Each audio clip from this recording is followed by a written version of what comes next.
Hello everyone, welcome back to Core Capitals Club. आज हम बात करेंगे वर्ल्ड एनवायरनमेंट्स डे 2026 की, जो हर वर्ष 5 जून को पूरी दुनिया में मनाई जाती है। दोस्तों, इन्वायरमेंट्स केवल पेड़ पौधे तक ही सीमित नहीं है, बल्कि इसमें हवा है, पानी है, मिट्टी है, वन्य जीव है और पूरा इकोसिस्टम हमारी लाइफ का आधार है। इसीलिए वर्ल्ड एनवायरनमेंट्स डे हमें प्रकृति के प्रति अपनी जिम्मेदारी का एहसास कराती है। What is world environments day? विश्व पर्यावरण दिवस दुनिया का सबसे बड़ा इन्वायरमेंटल अवेयरनेस कैंपेन माना जाता है।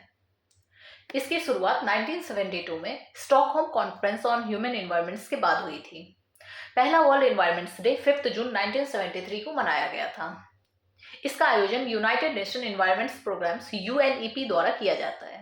आज हालांकि इसमें 150 से अधिक देश इस अभियान में शामिल हो चुके हैं। चलिए बात करते हैं थीम्स की। थीम क्या थी 2026 की? तो inspired by nature for climates for our future, अर्थात प्रकृति से प्रेरित होकर जलवायु परिवर्तन की जो चुनौती है उसका सामना करना और भविष्य को सुरक्षित बनाना। यह थीम बताती है कि क्लाइमेट चेंज की समस्या का समाधान हमें नेचर बेस्ड सॉल्यूशन से ही ढूंढना होगा। जैसे सॉल्यूशंस में क्या है? तो वृक्षारोपण, wetland restorations, biodiversity conservation, sustainable agriculture और renewable energy. Why environments day is important? क्यों है आखिर ये इम्पोर्टेंट?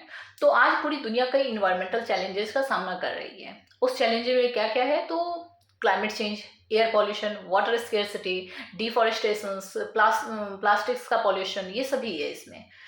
क्लाइमेट चेंज कैसे? तो ग्लोबल वार्मिंग के कारण पृथ्वी का तापमान लगातार बढ़ता ही जा रहा है। हर वर्ष गर्मी जो है रिकॉर्ड तोड़ते जा रही है। एयर पॉल्यूशन, WHO के अनुसार लाखों लोगों की मृत्यु हर वर्ष वायु प्रदूषण से जुड़ी समस्याओं की वजह से होती है। वाटर स्केर्सिटी, दुनिया में कई क्षेत्रों में पीने की पानी की कमी बढ़ती जा रही है। डिफॉरेस्टेशन, जंगलों की कटाई से बायोडाइवर्सिटी को भारी नुकसान पहुंच रहा है। प्लास्टिक पॉल्यूशन, हर वर्ष करोड़ों टन कचरा जो है ना, वो प्लास्टिक के कचरे वो समुद्र और नदियों में पहुंच जाता है। चलिए बात करते हैं होस्ट कंट्री 2026 की। वर्ष 2026 का होस्ट कंट्री है अजरबैजान। इसकी राजधानी है बाकू। अजरबैजान पिछले कुछ वर्षों में ग्रीन एनर्जी, सस्टेनेबल डेवलपमेंट और क्लाइमेट एक्शंस पर विशेष ध्यान दे रहा है, और यही वजह रहा है कि 2026 का कार्यक्रम, हालांकि 2024 का भी कार्यक्रम यहीं पे आयोजन किया गया था। यूएनईपी क्या है? यूएनईपी का पूरा नाम हो गया यूनाइटेड नेशन एनवायरनमेंट्स प्रोग्राम्स। इसकी स्थापना कब हुई थी? तो 1972 में। यूएनईपी का मुख्यालय कहाँ है? तो नैरोबी, केन्या में। मुख्य काम क्या है यूएनईपी का? तो इन्वायरमेंटल पॉलिसीज को बनाना, क्लाइमेट एक्शंस को बढ़ावा देना, बायोडाइवर्सिटी को का संरक्षण करना, सस्टेनेबल डेवलपमेंट गोल्स को सपोर्ट करना। कंपोनेंट्स क्या है इन्वायरमेंट्स के? तो इन्वायरमेंट्स के दो